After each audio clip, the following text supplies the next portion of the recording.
Bismillahirrahmanirrahim. Assalamualaikum warahmatullahi wabarakatuh. Alhamdulillahilladzi hadana li hada wa ma kunna linahtadiya laula an hadanallah. Asyhadu an la ilaha illallah wahdahu la syarika lah wa asyhadu anna Muhammadan abduhu wa rasuluh. Allah Ta'ala berkata billahi minasyaitonir rajim. Bismillahirrahmanirrahim. Ya ayyuhalladzina amanu taqullaha haqqa tuqatih wa la tamutunna illa wa antum muslimun. Qala Rasulullah sallallahu alaihi wasallam, man salaka tariqan yaltamisu fihi ilman sahalallahu lahu tariqan ilal jannah. Mohon puji dan syukur senantiasa marilah kita panjatkan kehadirat Allah Subhanahu wa taala.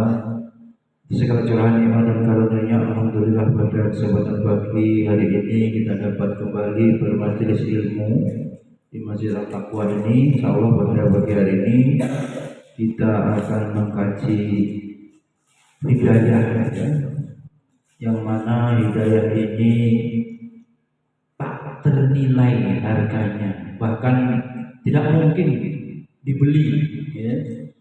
Berarti apa? Sangatlah mahal, sangatlah sulit, ya, dan sesuatu yang patut kita syukuri dengan kesyukuran yang tinggi, ya. Syukuran yang paling besar yaitu diberikan nikmat hidayah itu kepada kita. Tentu saja kita yang ada di sini muslim, ya, banyak saudara sesama manusia, ya, di luar sana. Jumlah umat Islam dengan orang non muslim berapa perbandingannya? Umat Islam statistik terakhir sepertiga penghuni bumi, ya, sekitar 1,5 miliar. Adapun 2/3-nya apa? Non muslim, mungkin ratusan sampai ribuan agama dan kepercayaannya. Oleh karenanya kita ini sebagai orang yang beradab, insan adabi, tiada henti-hentinya kita bersyukur kepada Allah Subhanahu wa taala yang memberikan hidayah Islam, nikmat iman, nikmat menjadi orang muslim yang itu tak ternilai. Kadang karena kita sudah biasa, ini kecenderungan manusia biasa menerima nikmat itu, kemudian dianggapnya apa? Sederhana atau mungkin tidak ada. Yang manusia kebanyakan apa? Kategorinya menjadi orang yang kufur nikmat. Dia mengingkari dari banyak nikmat-nikmat yang Allah berikan. Wa qalilun min ibadiyas syakur, dan kebalikannya, ya, dari orang yang bersyukur ini sangat sedikit. Berarti yang kufur sangat banyak. Kita berharap kita termasuk orang-orang yang bersyukur, hamba-hamba Allah yang beradab kepada Allah, bersyukur nikmat hidayah itu, maka kita terus menggunakan nikmat itu untuk mendekatkan diri kepada Allah Subhanahu wa taala. Di antaranya kita supaya mudah bersyukur, kita pahami, kita pelajari, kita kaji bagaimana hidayah itu. Kemudian sholawat teriring salam senantiasa kita sanjung agungan kepada junjungan kita Nabi Muhammad sallallahu alaihi wasallam. Beliaulah yang membawa hidayah itu. Hidayatul Islam, hidayah petunjuk itu Rasulullah bawa. Risalah dinul Islam ini sampailah kepada kita saat ini. Kita menikmati indahnya syariat Islam, ya, keadilan syariat Islam, kemanusiaan ya, bagaimana derajat manusia dibawa kepada kondisi yang terbaik. Kuntum khairu ummatin ukhrijat linnas. Kita sebagai khairu ummah, umat terbaik, tersebar Islam, tersebar hidayah yang Allah berikan. Maka sepatutnya kita senantiasa bersolawat bagian daripada adab kepada Rasul. Sunnah kita bersolawat. Allahumma sholli ala Sayyidina Muhammad wa ala ali Sayyidina Muhammad. Hadirin Allah, pada pagi hari ini ya, jadi kita sudah mulai bahwa hidayah ya tak ternilai harganya. Bahkan ini ada banyak kisah ya. Dikisahkan seorang kiai, seorang ustaz ingin meluluskan santrinya dalam khutbah atau persiapan haflah takharruj, kelulusan atau pelepasan. Kiai itu kemudian memerintahkan kepada santrinya, "Wahai santri-santriku, pergilah antum keluar sana." Disuruh apa santrinya? Keluar melihat bagaimana masyarakat umat. Lihatlah bagaimana mereka menjalani kehidupan ini. Apakah mereka tentu saja sesuai dengan ketentuan agama ini, mengamalkan ajaran agama ini, atau mereka berbuat kemungkaran. Maka dilaksanakan perintah sang kiai itu kepada muridnya, yang akhirnya murid itu berjalan menelusuri jalan yang ada, dan sampailah dia pada satu tempat. Santri itu mendapati orang-orang yang mabuk. Apa tadi? Mabuk-mabukan, minum minuman keras, dan itu bentuk daripada apa? Kemaksiatan, pelanggaran agama. Setelah melihat orang-orang yang mabuk, santri itu dalam hatinya, ini ngebatin ini ya, karena dia tidak mendakwai, tugasnya melihat. Apa tugasnya dari sang kiai tadi? Lihat. Dan dijumpainya orang pada mabuk. Santri itu kemudian dalam hatinya, kok orang ini buruk sekali, gitu ya. Hari-harinya minum minuman keras, mabuk. Berarti dia seburuk-buruk orang, termasuk dari orang-orang yang fasik. Tidak seperti saya, kata dia bangga diri. Kemudian apa? Saya tiap hari taklim, tiap hari amaliyah yaumiyah ibadah, tiap hari menuntut ilmu. Santri itu membanggakan dirinya.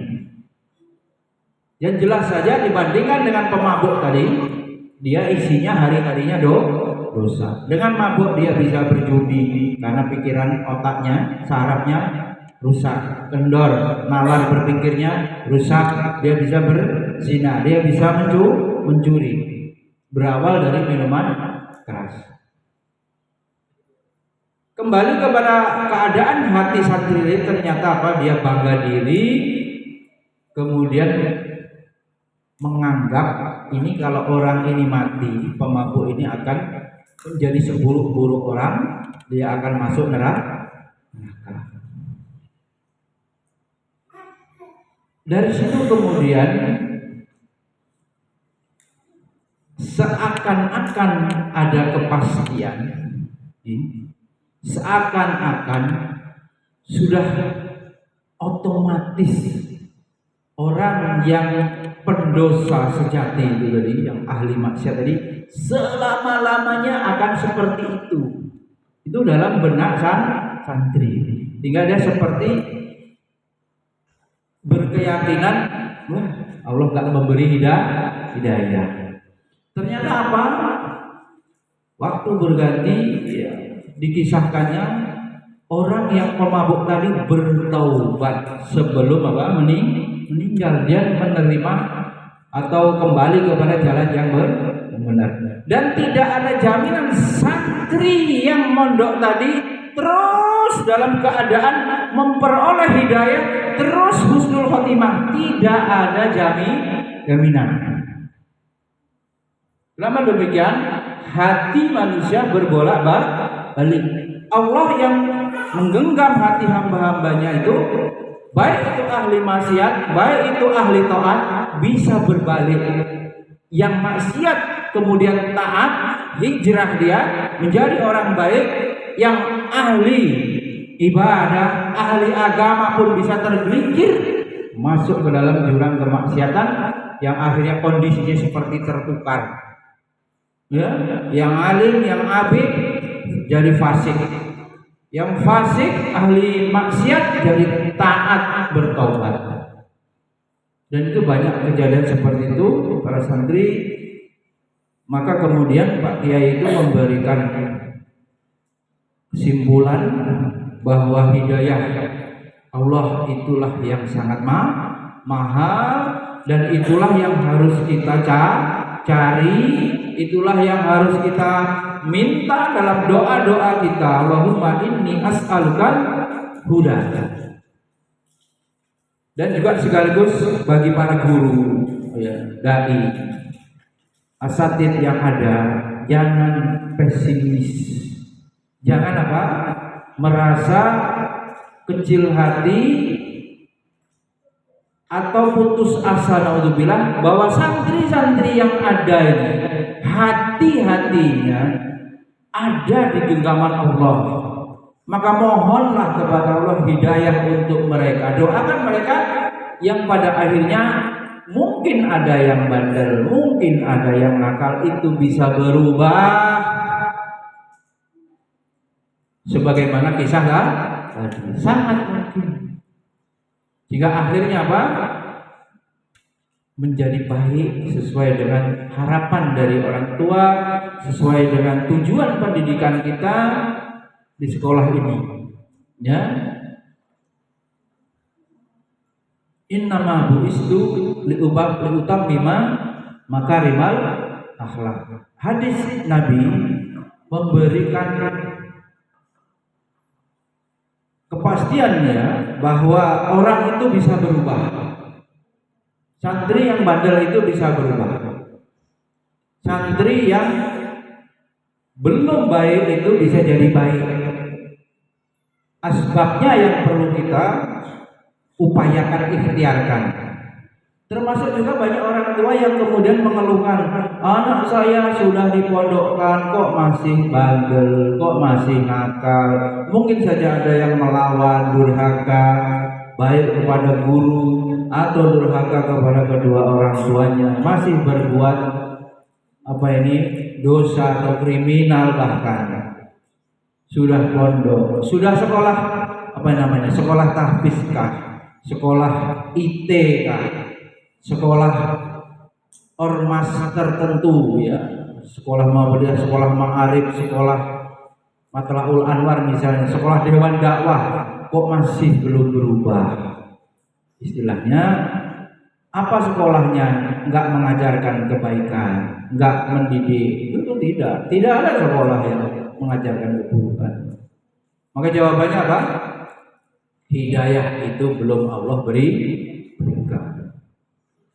Hidayah itu belum Allah berikan. Oleh karenanya kita coba dalami lagi, apa itu hidayah? Atau ada orang yang berpikir hidayah itu dinanti. Coba santri, hidayah dinanti atau dicari? Dicari. Hidayah tidak dinanti, pasif menunggu, tapi hidayah harus diupayakan, diikhtiarkan, diusahakan untuk memperolehnya, ya. Alhamdulillah, hidayah tidak dicari, hidayah tidak dinanti, tapi dicari. Orang-orang yang kemudian mau, ya, bersungguh-sungguh maka Allah akan memberikan kemudahan. Wa qul i'malu, beramalah, fasayarallahu amalakum, Allah akan memudahkan. Beramalah, fakullu muyasarun, beramal, cari hidayah, Allah akan mudahkan. Beramal, niat untuk ibadah sunnah, Allah akan mudahkan. Niat untuk bersedekah, Allah akan mudahkan. Itu dalam sebuah hadis, manusia diperintahkan untuk memilih atau memutuskan hal-hal yang baik, memutuskan amalan-amalan yang sunnah. Tentu saya yang wajib sudah tidak kita bahas. Untuk menjadi muslim yang istimewa, bukan menjadi muslim yang minimalis. Ya, para santri ini muslim pilihan, muslim mujahid, ya, pejuang, bukan muslim minimalis yang cuma sholat 5 waktu pun telat. Muslim yang kemudian berpegang teguh kepada Al-Quran dan As-Sunnah, ihya'us sunnah, menghidupkan sunnah-sunnah Rasul dalam kehidupan sehari-hari. Alhamdulillah, hidayah. Coba definisinya apa? Petunjuk. Apa baru hidayah? Petunjuk. Yang secara halus menunjukkan dan mengantarkan kepada sesuatu yang dicari. Secara halus begitu. Dan mestinya inilah yang dicari oleh manusia itu. Fitrah munazzalah, tauhid, la ilaha illallah itu harus dijaga. Tauhid ini bisa bergeser menjadi syirik, ya, musyrik orangnya. Tauhid ini harus dijaga. Kullu mauludin yuladu alal fitrah fa'abawahu yuhawidanihi ayyumajisana nasiranihi. Semuanya awalnya bertauhid, tetapi kemudian setelah besar dipengaruhi oleh orang tua, dipengaruhi oleh lingkungan, anak-anak kita ini rusak, ya, akhirnya. Anak-anak yang tauhidnya bersih menjadi terkotori, terkontaminasi yang keyakinan-keyakinan yang menyimpang. Oleh karena itu pendidikan, tarbiyah, menjaga fitrah tauhid itu sampai kapan? Ajal menjemput. Tidak ada jaminan tadi ada kisah tadi. Soleh dari TK, SD, SMA, kuliah, hanif. Jadi anak yang solehah. Tapi setelah menikah, tempat kerja bertemu dengan teman yang mempengaruhi, ya. Jadi dia berurusan dengan riba misalnya, ngambil harta yang haram, kerjanya subhat, berhenti dia tauhidnya, berhenti dia keimanannya sudah rusak. Dan itu banyak. Tinggal siapa yang selamat menjaga hidayah Islam itu, menjaga fitrah tauhid itu sampai ajal menjemput. Untuk itu perlu sekali, ya, para santri pahami apa itu hidayah. Jangan tulis tahapan hidayah. Yang pertama, Imam Ibnul Qayyim dan Imam Al-Fairuz Abadi menjelaskan Allah telah memberikan petunjuk secara halus kepada setiap manusia agar selamat di hari kiamat. Jadi jangan salahkan Allah, jangan salahkan Rasul sudah diutus, jangan salahkan orang alim, ulama telah berdakwah, jangan salahkan guru telah mengingatkan. Nih, bahwa yang pertama hidayah adalah tahapan pertama, hidayah adalah hidayah al-ammah. Tulis. Tahapan hidayah pertama hidayah al-ammah, hidayah yang umum, bersifat umum. Hidayah pertama ini diberikan Allah kepada siapa? Setiap manusia itu hidayah al-ammah. Bahkan setiap makhluknya. Bagaimana cacing bisa makan? Bisa juga hewan-hewan itu beribadah, bertasbih. Kodok itu, ya, ngorek, kodok ngorek itu bertasbih. Pohon-pohon itu tunduk kepada Allah. Ini hidayah apa? Ammah. Kalau hewan bisa punya insting, manusia punya akal, kecerdasan sebagai alat piranti untuk memahami ayat-ayat Qur'aniyah dan ayat-ayat kauniyah. Wa fi anfusikum afala tubsirun, dan dalam tubuhmu sendiri itu ada tanda-tanda kekuasaan Allah. Telapak kaki kita yang tidak pernah tipis, bagaimana kita sudah habis sendal berapa dalam perjalanan hidup kita yang umurnya 10 tahun. Ya Rizki, sudah habis sendal berapa Rizki?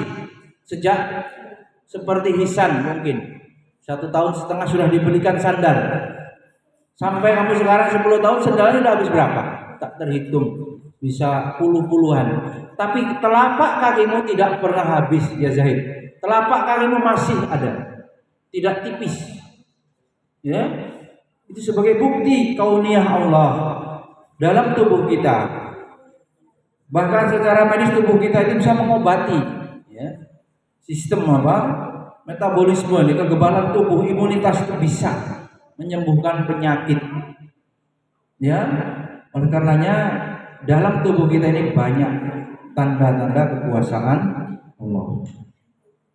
Dengan bekal hidayah ammah ini manusia bisa menyerap, memahami, ya bisa kemudian melaksanakan berbagai arahan dan bimbingan. Ini karena ada Allah memberikan hidayah ammah. Itu yang tahapan pertama. Yang kedua, Pan, tulis, Man. Coba ini, disuruh sini Bi. Jangan nyandar begitu, Izan, Habib, santri, maju sini, jangan di belakang. Yang kedua, tahapan kedua hidayah adalah hidayatul dilalah wal bayan atau hidayatul irsyad. Boleh istilahnya ada hidayatul bayan, dilalah petunjuk, ada irsyad bimbingan. Itu sering diulang-ulang. Dalam pembahasan yang lengkap ini, yang pertama tadi hidayah ammah, semua diberikan oleh Allah, beriman tidak beriman. Itu kalau urusan nikmat dunia itu begitu. Tapi nikmat din hanya Allah berikan kepada hambanya yang beriman, hamba pilihan. Nah, hidayah yang kedua, hidayah irsyad, yaitu petunjuk. Apa itu? Petunjuk, arahan dan penjelasan yang akan mengantarkan manusia kepada keselamatan di dunia wal akhirah. Itulah petunjuk dari guru. Ini kalau sekolah nih, petunjuk dari ustadz, ulama yang ada di masyarakat. Kalau sekarang medsos, Facebook dan macam-macam itu isinya tausiah sampai pula kepada kita di grup kita, di inbox kita, di mana-mana kita dapati kata-kata atau petunjuk. Itu termasuk daripada hidayah irsyad. Tapi secara khusus siapa yang memberikan ini? Yang pertama tentu orang tua wajib mengajarkan ku ampusakum wa ahlikum nar. Jadi tugas mendidik anak-anak menjadi orang baik, orang beradab itu bukan tugas guru sesungguhnya. Dalam pandangan syariat ini yang nanti dihisab itu orang tuanya. Guru dihisab kalau dia bekerja. Tapi pertanggungjawaban anak ini orang tua. Guru kemudian memilih jalan hidup sebagai penerus nabi, ya, warasatul anbiya, ulama kemudian turunkan kepada ustadz, guru-guru di kelas mengajarkan agama ini. Dia ingin dapat pahala. Dia akan dihisab amanahnya, kulukum ra'in. Apakah santrinya sudah diajar dengan benar? Apakah santrinya sudah dicek maksiatnya apa? Dimuhasab, diintrospeksi, di screening ini, kamu melakukan dosa ini nggak? Sholat 5 waktu nggak? Amalia yang wajib dicek ya Haris. Suka bully nggak misalnya, dicek. Tugas guru dihisab sesuai dengan tupoksinya kalau dalam bahasa manajemen. Tugas pokok fungsinya apa sebagai guru? Tapi hakikat pertanggungjawaban di hadapan Allah itu kembali kepada kedua orang tuanya. Dan guru dengan memilih profesi setingkat dari para anbiya, coba profesi mulia, profesi paling bergengsi, profesi yang paling tinggi kedudukan di hadapan Allah itu profesi menjadi guru, mulia sebagai muallim. Kadang-kadang gurunya nggak paham dan merendahkan dirinya dengan merusak niatnya untuk dunia. Guru-guru muja duit, bukan mujahid. Dia tidak paham bahwa banyak orang mengumpulkan uang untuk memperoleh pahala, ya kan? Dengan berinfak, dengan haji, wakaf. Dia cari uangnya untuk dapat pahala.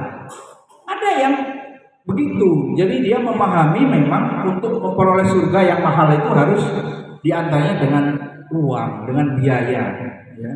Lah guru memperoleh kedudukan paling tinggi, setiap santrinya mengamalkan ilmu yang diajarkan oleh guru mendapat pahala. Coba turun temurun, itulah yang namanya ilmu yang nafi, amal jariah yang tidak terputus.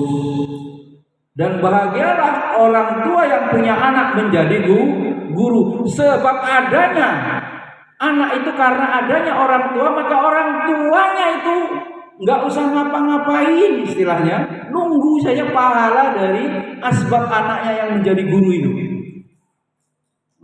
Ini harus dipahami. Nggak ada profesi yang lebih baik selain menjadi guru. Waman ahsanu qawlan mimman da'a ila Allah. Nggak ada. Apa hadisnya Abi Febri? Jika seseorang memperoleh li ayah dia bikarrojulun, jika seseorang itu dapat hidayah antaran kita, dia lebih baik apa dari humrun na'am, dari onta merah. Siapa yang dapat hidayah karena kita sebagai gurunya mengajari dia, kemudian santri murid kita atau masyarakat pada umumnya, jamaah itu mendapat hidayah dari kita, asbab kita ajari, asbab kita dakwai, kita seperti mendapat tunggangan terbaik, kata Nabi, onta merah. Kalau sekarang beli mobil yang paling mahal, itu nanti akan didapatkan oleh para guru ketika ikhlas dalam berdakwah, dalam mengajar di akhirat nanti. Maka jangan ditukar, jangan minta dihitung di dunia ini. Bayaran itu tidak akan sebanding sama sekali, jauh dengan pahala di sisi Allah. Hendaknya itu yang kemudian dicari, dan memang itu yang madmun. Saya ulangi lagi, itu yang telah dijamin rezeki dari Allah. Tuh, pikirkan yang diperintahkan Allah. Jangan pikirkan rezeki yang dijamin oleh Allah.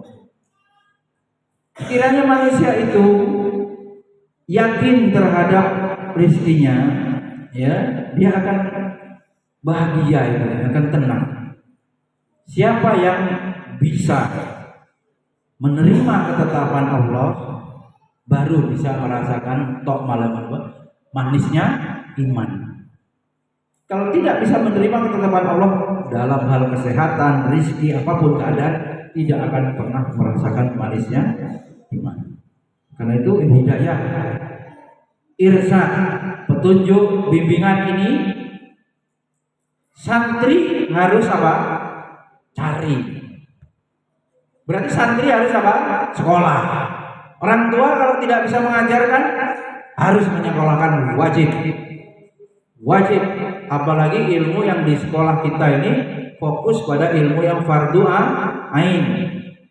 Maratibul ilmi, tingkatan derajat ilmu yang diutamakan di sini adalah ilmu fardhu ain, baru kemudian ilmu fardhu kifayah sesuai dengan kemampuan. Bukan tidak diajarkan. Antum paling coba lihat itu pelajaran terbanyak di sekolah kita ini bisa hampir 26-28 di rapor itu, coba. Kenapa? Karena Abi ingin berikan bagaimana yang wajib tanpa melupakan yang fardhu kifayah atau urusan ilmu dunia. Tidak ada yang ditinggalkan, tidak ada yang tidak dipelajari. Antum pulangnya paling lama, tidak ada sekolah yang paling lama full day-nya, pulangnya sampai jam 16 baru boleh selesai adab zikir. Kadang-kadang orang tuanya baru bisa menyebut, ada yang sampai setengah 5, ada yang sampai jam 5. Bi'ah hasanah di sini hanya bermain-main, olahraga fisik, refresh tapi tetap dalam pengawasan. Itu kebaikan. Dijauhkan dari HP, dijauhkan dari apa? TV, dijauhkan dari teman-teman yang buruk. As-su'ul khuluqi yukti. Coba perhatikan itu. Orang tua sudah terbantu. Hampir-hampir pondok pun kadang-kadang masih ada tidurnya. Ini full day ini tidak tidur yang SD, kemudian pulangnya jam 5. Sampai rumah setengah 6 Nabi Febri. Karena pelajaran sudah cukup banyak, tahfiznya tidak perlu TPA lagi, malam tinggal murojaah, ngaji bersama orang tuanya bisa sampai isya, kemudian istirahat. Seperti itu sudah maksimal sebenarnya. Anak-anaknya 10 tahun ke bawah. Kalau 10 tahun ke atas mau dipondokkan silahkan, melatih kemandirian, melatih untuk mengatasi masalah-masalah. Ya santri, antum ini dilatihkan simulasi masalah tidur nggak sesuai harapan, masalah apa Riz? Ada tikus, masalah apa lagi? Sayur nggak cocok. Hidup dilatihkan, paru nggak berani ngambil resiko, nanti cemen nanti paru nanti nggak kuat. Abah Diki dilatih tidur. Kalau latihan kaya nggak usah latihan ya Abdul Rahman. Tidak perlu latihan kaya, tidak perlu latihan hidup enak. Yang perlu dilatihkan hidup zuhud sederhana, itu konsepnya. Bagaimana untuk ilmu, ya. Bahkan ada semacam rumus kalau cara mendapatkan ilmunya gampang enak, mewah, itu ilmunya cepat hilang. Tapi kalau cara mendapatkan ilmunya sulit, nulis berat, nggak gampang beli buku ditulis, itu nanti masuk. Hidayah irsyad bimbingan itu menancap, menghujam di hati. Begitu para ulama katakan, gampang dapat ilmu, gampang lupa, gampang hilang. Tapi sulit dapat ilmu, seperti ulama-ulama muhaddisin berjalan antar provinsi, bahkan antar negara hanya untuk mendapatkan satu hadis. Bayangkan, kita hadis berseliweran ibarat, bahkan PDF nggak karu-karuan, ternyata nggak mampir ke hati kita, ya, hanya numpuk menjadi file-file. Oleh karena itu para santri, hidayah irsyad ini bagaimana? Apalah hidayah irsyad harus dicari. Caranya gimana? Mendatangi guru. Mendatangi guru di mana ada guru? Di sekolah. Kalau sekolah biasa pulangnya jam 10, jam 11, berarti dapat ilmunya sedikit.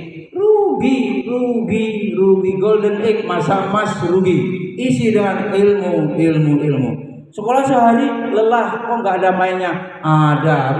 Abi lihat yang setoran, satu guru cuman kawannya 7, kawannya 6, kawannya 5. Habis setoran bermain juga, lari sana lari sini. Boleh asal sudah setoran. Nggak ada yang di sekolah kita ini merampas hak bermain, boleh.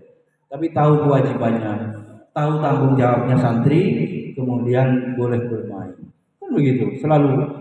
Hafalan bukan hanya Quran, hafalan hadis sama juga. Kapan kawannya setoran, kapan kawannya sedang disimak, santri yang tidak dapat giliran bisa bermain. Jadi tetap meskipun pulangnya setengah 5, pulangnya jam 5, masih ada kesempatan untuk bermain. Apalagi kalau sudah jam 16 sampai dijemput full boleh bermain sampai jemputan datang. Oleh karena itu para santri bersyukurlah ya. Jadi masuk sekolah ini full hidayah. Tadi itu kan hidayah irsyad. Siapa ini? Mahira Tanjung, Naila, Azaria. Jangan sekolah pengen pulang zuhur. Hidayahnya cuma sampai zuhur, ya kan? Hidayah bimbingan irsyad, hidayah bayan berhenti. Maka pulangnya maksimal sampai sore. Kemudian yang ketiga, hidayatut taufik. Ini apa artinya?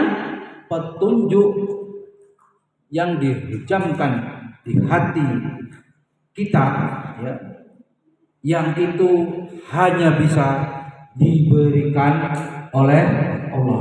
Siapa yang punya ini? Allah. Kalau yang kedua tadi siapa yang punya? Yang memberikan guru, orang tua atau siapapun. Unzur maqala wala tanzur maqala. Siapa yang itu? Abi Diki itu mahfuzat itu. Jangan lihat orangnya, lihat omongannya. Sebagai sebuah adab untuk Apalagi omongannya itu isinya hadis Nabi kan. Jangan dilihat abidikinya, maksudnya begitu. Jangan hanya sekedar, kalau antum berguru kepada orang yang masih hidup, pasti antum akan mendapati gurumu itu punya aib, punya apa? Celah, punya cacat. Itu sudah pasti. Yang tidak punya aib sudah selamat, itu salafus soleh yang sudah meninggal. Tapi kan tidak mungkin kita kalau berguru secara langsung begini tanpa atau orangnya sudah meninggal. Berguru kepada orang yang meninggal itu kita baca kitab karyanya, kita teladani ya, kehidupan kesehariannya. Oleh karenanya termasuk adab nanti bisa dibahas di dalam ini Habib Febri, Habib Sobirin dicari itu. Bagaimana adab santri kepada guru, diantaranya apa? Tidak mempermasalahkan ya, atau tidak membuka aib-aib guru. Karena tidak mungkin kita dapat guru yang paripurna, sempurna, kamil semuanya apa? Ideal, tidak mungkin. Dan itu cuma Rasul saya sekali-kali masih ditegur oleh Allah. Abasa wa tawalla. Rasul melengos itu. Jangan bermuka masam gitu kepada sahabat Nabi. Baik. Apa yang ketiga? Naila, hidayah apa? Taufik. Siapa yang punya? Allah. Hanya Allah saja? Iya. Jadi bagaimana, Fikri? Tanya kepada guru, gimana dapat taufik? Karena guru juga belum tentu dapat taufik. Guru dapatnya apa? Ijazah kalau kuliah. Paham? Dapat nilai, apalagi yang kuliahnya cuma nyari gelar, dapat itu. Dia tidak dapat taufik. Santri juga sama orang tua harus tahu. Anak-anak bapak ibu ini sekolah dimanapun dapat hidayah apa? Irsyad, ilmu bimbingan. Dia tidak mendapat hidayah taufik. Dia memang tidak mendapat. Padahal hidayah taufik itulah yang menggerakkan dia mau melakukan, dia mau mengamalkan ilmu yang telah dipelajari. Coba. Maka guru Robani nggak ada sombong-sombong, murid saya membanggakan. Allah yang memudahkan. Guru itu nggak punya kuasa. Pinter dia metode mengajar, iya, cuman berujung nilai. Dia bisa jawab, mungkin dia bisa kembali menceramahkan, mungkin dia bisa mengamalkan cara wudhu, cara sholat. Tapi dia menjadi orang yang memiliki keimanan kepada Allah yang tinggi, itu tidak mampu diberikan oleh guru. Maka guru bersandar kepada Allah, memohon sebelum mulai mengajar agar murid-muridnya memperoleh hidayah taufik selain daripada hidayah irsyad, bimbingan, kaifiat ibadah, memahami rumus-rumus yang guru umum, memahami apa Febri guru matematika, memahami apa ini IPA juga, sains juga. Tapi bagaimana bermuara ilmu-ilmu itu kepada peningkatan iman dan takwa. Tidak berhenti pada ilmu dan ilmu. Ilmu tidak bebas nilai ini. Pelajari itu. Value free itu tidak ada. Ada nilai spiritual, ada nilai agama di sini. Tidak boleh ilmu itu lepas ilmu sekedar ilmu. Ya, ilmu harus melahirkan tauhid. Bermuara kepada tauhid, mengesahkan Allah. Baik. Jelas ya? Bisa jawab, kok masih males sholat, kok masih males baca Quran? Bisa jawab, Allah belum memberikan hidayah taufik. Tapi keutamaan Quran, membaca Al-Quran, keutamaan sholat sudah diberikan hidayah irsyad oleh guru. Atau santri berupaya membaca buku, itu juga memperoleh hidayah pengetahuan dari buku, ya. Atau santri mendengarkan ceramah di YouTube atau video-video, itu juga memperoleh hidayah irsyad wal bayan, tapi tidak memperoleh hidayah taufik. Ya.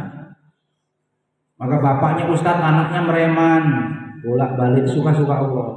Bapaknya petani, anaknya mau menjadi orang alim, berdakwah. Bapaknya dosen, belum tentu anaknya mau jadi dosen juga. Kita lihat, lita'lamu annallaha ala kulli syai'in qadir. Sesungguhnya Allah menunjukkan itu kepada kita bahwa Allah Subhanahu wa taala lah yang kuasa membolak-balikan, mengatur setiap keadaan. Maka guru-guru yang mulai kenal ya guru baru nih, muridnya kok bandel-bandel. Tadi di awal kita sampaikan, tidak ada yang tidak mungkin jika Allah berkehendak. Ya, Allah diutus untuk Nabi diutus oleh Allah untuk menyempurnakan akhlak jelek itu bisa dirubah. Akhlak yang baik bisa ditingkatkan lebih baik jadi sempurna. Anak yang nurut di rumahnya, di sekolah lebih berilmu lagi, lebih nurut lagi, lebih alim lagi. Anak yang mungkin bandel nakal di sekolah sedikit demi sedikit berubah. Nah, guru-guru tidak boleh putus asa. Allah kemudian akan melihat proses, tidak melihat hasil. Mungkin belum kelihatan berhasil. Kata siapa dia kalau tidak sekolah di kita sampai sore, apakah ada yang memastikan dia bisa lebih baik? Tidak ada, belum tentu. Ya kalau sekolah sampai zuhur, jangan-jangan tidak di sekolah kita itu, di sekolah mana saja bisa jadi pulangnya dia rusak oleh HP, rusak oleh lingkungan. Kita tidak boleh pesimis. Orang tua juga tidak boleh langsung sekolah nggak ada hasil yang bayar mahal-mahal. Nggak begitu. Allah yang kuasa. Mana kewajiban guru memberikan hidayah irsyad, mengawasi, menanamkan adab sudah dilaksanakan dan memang itu kewajibannya sudah selesai. Untuk dia mau menjadi hamba Allah yang taat, mau mengamalkan ilmu yang dipelajari, memang itu kuasa Allah. Pada bagian mana kewajiban guru? Hak santri boleh dituntut oleh wali. Pada wilayah kuasa Allah, apa upaya orang tua yang harus dilakukan? Tidak boleh menyakiti guru. Anaknya bisa hilang ilmunya, anaknya bisa tidak berhasil. Ya, guru salah, ya salah. Namanya juga manusia, gurunya bukan malah malaikat. Tinggal diberikan masukan kalau salah. Tinggal diberikan nasihat juga khilaf. Ya, namanya juga santrinya banyak. Ya, santrinya banyak. Nakalnya bermacam-macam. Bukan bermaksud membela guru tapi proporsional. Kalau gurunya salah, sekolahnya salah, siap. Apa sanksinya bisa dibicarakan. Ya, tidak berarti menang sendiri. Tapi hati-hati kalau menyakiti guru, Allah tidak ridho, anaknya tidak berhasil dalam belajar. Bukan gurunya yang dendam, tapi Allah yang tidak ridho. Jadi ya banyak kisah yang seperti itu. Tidak memperoleh barokah ilmu. Bagaimana barokah ilmu? Al ilmu bita'allum wal barokah bil hikmah. Ilmu didapat dengan belajar. Coba anaknya yang disuruh nyimak, ditalaki, lari sana. Yang TK ini, mana guru TK yang begini? Disuruh ulang, karir, ulang. Watini wa zaitun, lari sana, lari sini. Coba begitu. Bisa diceritakan kepada walinya. Bukan bermaksud menyerah, tapi seperti itu keadaan anak ibu. Bagaimana dia bisa cepat nambah hafalan? Bagaimana dia disuruh sholat, lari sana, lari sini? Memang masanya anak-anak, tetapi itu perlu dipahami. Ada anak yang nurut, diperintahkan sekali langsung. Ayo diulangi Fatih, ulangi. Fakih, ulangi nak, mau. Ya, amma yatasaalun sampai gurunya ulang 40 kali itu cara mengajar itu. Baru anaknya mau. Sekali dua kali masih tengok sana, tengok sini. Hal-hal seperti itu bukan kesalahan guru, itu sudah diupayakan ikhtiar. Bahkan disedikitkan santrinya, kalau duitnya cukup, gurunya bisa semakin sedikit bebannya. Ya kan? Biasanya 5 bisa jadi 4. Kalau duitnya cukup. Satu guru membimbing 4, membimbing 3 bahkan. Ada yang membimbing 2. Ada dulu 1. Haris ini 1 di kelas 7 1. Ya tetap. Hal-hal seperti itu bagian daripada mujahadah guru, mujahadah kepala sekolah. Nyerewetin guru supaya guru yang amanah, tepat waktu, full all out pikiran hatinya untuk mengajar santri, tidak sibuk main HP, gurunya dikontrol, dicek, ditungguin, bahkan saya tidak kerja kemana, tungguin supaya buktinya santrinya kalau ada abimam lebih kondusif. Ya, mobil pergi, orang sakit, ada aja kasus. Faktanya begitu, nggak tahu gimana. Tahu ini, abinya nggak sholat jamaah pasti sakit. Ada kasus. Mana Kamil? Ada kasus. Ya kan begitu. Oleh karena itu ikhtiar kita dimaksimalkan, sehingga Allah kemudian ini mau menurunkan hidayah taufik melihat kesungguhan gurunya, melihat kesungguhan santri, ya kan, serius menulis pelajaran.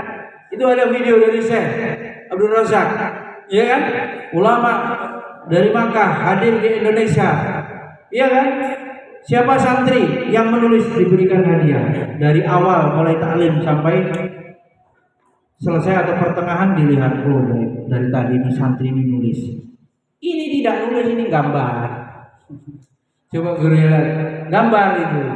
Mana yang ditulis? Sudah berapa hidayah, Haris? Baru 1 hidayah apa? Cek. Terlambat kau. Ama 2 irsad wal bayan sama 3 taufik. Oleh karenanya kita berupaya betul tahapan hidayah itu bisa kita lalui. Kemudian berikutnya yang terakhir adalah hidayah di akhirat. Coba. Hidayah di akhirat. Waduh. Jadi kapan kita selesai meminta hidayah? Yuk nggak selesai berarti. Meninggal masih butuh hidayah. Pertanyaan di kubur pun sudah harus dijawab. Petunjuk di akhirat yang menuntun manusia menuju jannah. Rasulullah SAW bersabda, demi yang jiwa Muhammad berada di tangannya, salah seorang dari mereka lebih tahu arah menuju rumahnya di jannah daripada arah menuju rumahnya di dunia. Hadis itu menunjukkan bahwa siapa yang beramal soleh di dunia ini lebih hafal rumah surganya daripada rumahnya sendiri di dunia. Maka keempat fase ini saling terkait, ya. Perhatikan ini, fase-fase tahapan hidayah tadi saling terkait. Tanpa ada hidayah yang pertama, seseorang tidak akan bisa mendapatkan hidayah yang kedua berupa irsyad, arahan, bimbingan. Pertama guru, rasul, sahabat, tabiin, ulama-ulama sampai kepada guru-guru kita yang ada di kelas. Itu yang tahapan yang harus dilalui, ya. Kemudian berikutnya hidayah dari Allah ini kita minta. Maka dalam amal doa kita tidak berhenti meminta hidayah, ya. Termasuk ilmu itu nanti sebagai apa? Sarana memperoleh hidayah. Allahumma ini as'aluka ilman nafi'an. Ilmu di situ kemudian yang berikutnya melahirkan atau menyebabkan orang itu bisa memperoleh hidayah. Kemudian hidayah harus dicari para santri. Kembali lagi aku ingatkan, antum jangan bosan-bosan untuk meminta hidayah. Allahumma inni as'aluka al-huda wat tuqa wal afafa wal ghina. Ya, terakhir. Perhatikan, kita akan fokus lagi nih. Azam. Penghalang hidayah. Nih, supaya ilmunya tuntas. 1, bodoh. Minimnya pengetahuan dan penghargaan atas nikmat hidayah. Tadi di awal sudah disampaikan. Orang yang sudah dapat hidayah memeluk Islam dianggap itu murah. Oke, boleh. Dia sudah berislam sejak dalam kandungan bahkan, ya. Surat Al-A'raf itu menegaskan ketika ruh ditiupkan alastu birabbikum qalu bala syahidna, dia sudah dapat hidayah Islam. Tapi karena bodoh itu tidak disyukuri. Ya, padahal orang sudah bersinggungan, berinteraksi dengan ilmu, dengan ustadz tapi belum juga jadi mu'alaf misalnya. Itu sudah bertahun-tahun misalnya. Orang itu dekat-dekat dengan hidayah, tahu, bahkan penasaran membaca, tapi belum tergerak. Allah belum memberikan hidayah taufik, yang nggak masuk Islam. Kita yang sudah Islam sejak dalam kandungan, bahkan disebut Islam turunan, itu juga nggak perlu syahadat lagi, ya sudah Islam kita. Ya, kalau ada aliran yang mewajibkan syahadat lagi, nggak benar. Tidak ada kewajiban untuk syahadat lagi setelah kita lahir dari ibu kita yang beragama Islam. Jadi penghalang hidayah yang pertama, minimnya ilmu, bodoh, tidak menghargai nikmat hidayah. Cara mengikat nikmat Allah dengan mensyukuri, termasuk nikmat hidayah. Manusia tergiur dengan dunia, yang nggak mau peduli, nggak mau cari ilmu, nggak mau menghadiri taklim, nggak mau baca buku agama, jauh dari nasihat-nasihat, tentu saja dia dengan sendirinya bodoh dari hidayah, bodoh dari ilmu-ilmu agama ini. Urusannya dia pinternya cuma kesuksesan dunia. Dengan sendirinya dia terhalang, terhijab dari hidayah. Kedua, hasad dan sombong. Nah, iblis ya, sombong, aba wastakbara wa kana minal kafirin. Karena sombong, merasa dirinya pintar, merasa dirinya lebih hebat. Ini santri hati ini, maka dibersihkan dengan tazkiyatun nafas, pensucian jiwa. Bahkan secara langsung dibacakan ayat-ayat itu supaya ayat-ayat itu masuk. Banyak ahli-ahli yang meneliti bahwa diperdengarkan bacaan Al-Quran itu mempengaruhi sel-sel tubuh. Air di tubuh kita ini banyak air. Kemudian ayat-ayat Al-Quran itu kita dengarkan, maka itu akan melahirkan molekul-molekul. Dr. Masaru Emoto dari Jepang itu meneliti, orang yang sering mendengarkan Al-Quran, orang yang sering dibacakan Al-Quran, dia di dalam tubuhnya yang terisi air itu molekul-molekul akan menjadi ukiran-ukiran indah. Maka para santri perbanyak tilawah Al-Quran, perbanyak mendengarkan Al-Quran, perbanyak mendengarkan ilmu tentang Al-Quran. Ya, itu perkataan yang baik, yang paling baik adalah kalamullah. Kalau omongan manusia paling baik, dakwah amar ma'ruf nahi munkar, itu omongan, ya, menyeru. Jadi kalau ada guru, kamu jangan ribut, itu omongan yang baik. Kamu harus nulis, itu omongan yang baik. Amar ma'ruf nahi munkar. Justru santrinya malah nggak suka.